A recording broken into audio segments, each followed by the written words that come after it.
एक truck driver की दास्तां।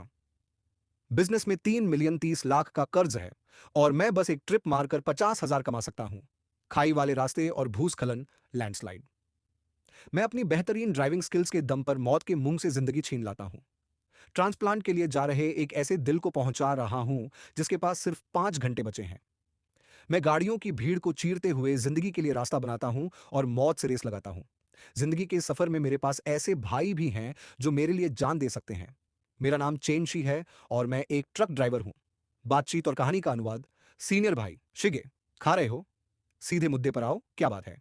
एक जरूरी काम है, शियान आईसीएन जाना है। पूरी गाड़ी हाई प्रिसिजन मेडिकल इक्विपमेंट, सटीक चिकित्सा उपकरणों से भरी है। कल सुबह 8 बजे से पहले हर हाल में पहुंचना है। मारी कितने पैसे दे रहा है? 5,000, 50,000। बेहतरीन ट्रिप है। आसमान से गिरा हुआ ये कोई हलवा नहीं है, बल्कि लोहे का गोला है जो सिर फोड़ सकता है। माल क्या है? कोई खास डिटेल है? बताया तो, हाई प्रिसिजन मेडिकल इक्विपमेंट है। जो भी हो, मालिक हर्जाना बहुत तगड़ा दे रहा है। क्या मतलब? वह माल बहुत कीमती है। न तो उसे भीगा सकते हैं और न ही झटका लगा सकते हैं।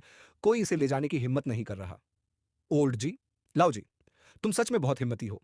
ऐसा काम बाहर दे रहे हो जो इंसान को मौत के मुंह में धकेल दे। ये 50,000 की रकम छोटी है। तुम्हें अपनी सुरक्षा का भी ध्यान रखना चाहिए। अरे, किस्मत भी तो खतरों से खेलने वालों पर मेहरबान होती है। मैंने किसी पर दबाव तो नहीं डाला। अगर वो 50,000 दे रहे हैं तो तेल और टोल का खर्चा निकालने के बाद ओल्ड जिन, लाओ जिन का कमीशन काटकर मेरे हाथ में कम से कम 40,000 बचेंगे। 40,000, इससे मैं अपने बेटे के लिए वो लेगो लेगो सेट खरीद सकता हूं जिसके लिए वह महीनों से जिद कर रहा है। 40,000, इससे मैं अपने माता पिता के कार्ड में कुछ पैसे ट्रांसफर कर सकता हूं ताकि उन्हें फिर कभी बासी खाना ना खाना पड़े। यह काम मैं स्वीकार करता हूं। भाई, अच्छे से सोच लो, ये कोई मजाक नहीं है। सोच लिया है माल कहां है? पूर्वी उपनगर के बाओशुई चांग बॉन्डेड वेयर हाउस में। लेकिन कॉन्ट्रैक्ट को ध्यान से पढ़ लेना। देरी होने पर या माल को नुकसान पहुंचने पर हर जाने की रकम बहुत ज्यादा है। सफर की तैयारी। मालिक, उस्ताद, सुरक्षा और समय पर पहुंचना सबसे जरूरी है। यह माल विदेशी ग्राहकों की प्रदर्शनी एग्जीबिशन कॉल के लिए है। अगर देरी हुई तो जुर्माना बहुत भारी होगा। चेन भाई, क्या यह गाड़ी भरोसेमंद है? रास्ते में पता चल जाएगा। मैंने फॉर्कलिफ्ट का उपयोग करके सामान को बेहद सावधानी से ट्रक के केबिन में लोड करवाया और फिर ढेर सारी रस्सियों और बकल्स बकल्स से उसे फिक्स किया। मुझे फिर भी तसल्ली नहीं हुई, इसलिए मैं खुद ऊपर चढ़ा और उन्हें जोर से खींचकर और हिलाकर देखा, यह सुनिश्चित करने के लिए कि वे गाड़ी की बॉडी के साथ इस तरह जुड़ गए हैं जैसे उसी का हिस्सा हो। आखिर में मैंने उसे तिरपाल, वाटरप्रूफ कपड़े की 3 परतों से ढका और दर्जनों मीटर लंबी रस्सी से मजबूती से बांध दिया। निकलने से पहले मैंने आखिरी बार पूरी गाड़ी की जांच की। टायर, इंजन ऑयल, ब्रेक और पानी। जब सब कुछ तैयार हो गया तो शाम के 6 बज चुके थे।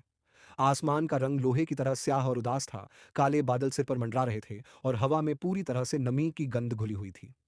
मजबूती से बैठ जाओ, मेरे पुराने साथी इंजन ने एक दबी हुई दहाड़ मारी, जैसे कोई लोहे का विशाल काय दैत्य शहर के ट्रैफिक में समाने के लिए निकल पड़ा हो। तूफान और मौत का रास्ता, किनलिंग पर्वत। हाईवे पर चढ़ते ही चारों तरफ घना अंधेरा छा गया। बारिश की बूंदों ने शुरुआत में टप टप आकर आजमाना शुरू किया और देखते ही देखते वाइपर अपनी पूरी रफ्तार पर चलने लगे। फिर भी वे सामने के धुंधले पहाड़ों के दृश्य को साफ करने में नाकाम रहे।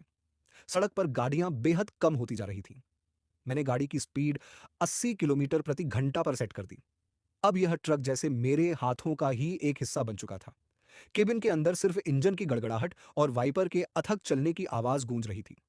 चेन भाई, क्या यह बारिश कुछ ज्यादा ही तेज नहीं हो रही?